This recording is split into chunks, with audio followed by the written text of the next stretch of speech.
La mort du patron du groupe paramilitaire Wagner. Le patron du groupe paramilitaire Wagner, Evgueni Prigojine, âgé de 62 ans, se trouvait à bord d'un avion privé qui s'est écrasé mercredi 23 août à environ 180 km au nord-ouest de Moscou. L'avion a décollé de la capitale russe en direction de Saint-Pétersbourg. Beaucoup d'interrogations entourent les circonstances de l'accident. En tout cas, selon l'agence du transport aérien russe, Rosaviatsia, le jet a parcouru environ 180 km avant que le signal ADS-B, un système de géolocalisation utilisé par le contrôle du trafic aérien, ne disparaisse sur les radars.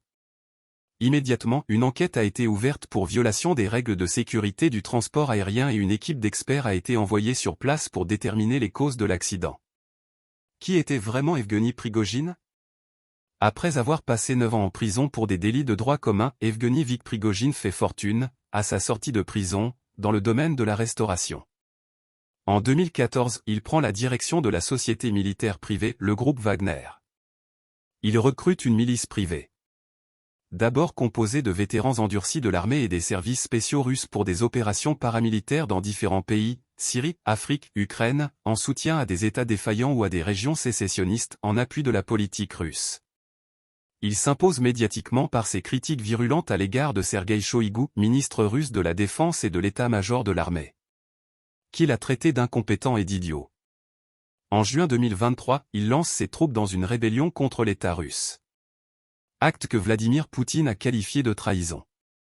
Poutine peut-il pardonner un acte de trahison et un coup de poignard dans son dos, même venu d'un très proche comme Prigojine ? L'Algérie ferme son espace aérien à tous les partisans de l'option militaire en dépit du rejet catégorique par les populations des États membres de la Communauté économique des États de l'Afrique de l'Ouest et par de nombreux pays, dont le Mali, le Burkina et l'Algérie, qui partagent de longues frontières avec le Niger. La CEDEAO s'apprête contre vent et marée à mener une opération militaire contre le Niger. Après avoir mis en garde contre cette intervention, dont la date semble avoir été déjà fixée, l'Algérie a décidé de fermer son espace aérien à tous les partisans de l'option militaire.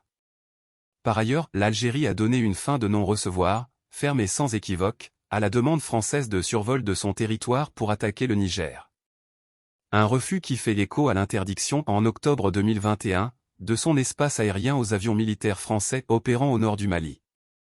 Si la France est totalement engagée aux côtés de la CEDEAO et maintient plus d'1 millier de soldats au Niger, les États-Unis, par la voix de leur ambassadrice à Alger, Elisabeth Mourobin, qui a affirmé ce mercredi que la position des États-Unis est identique à celle exprimée par les autorités algériennes qui privilégient une solution politique par voie diplomatique.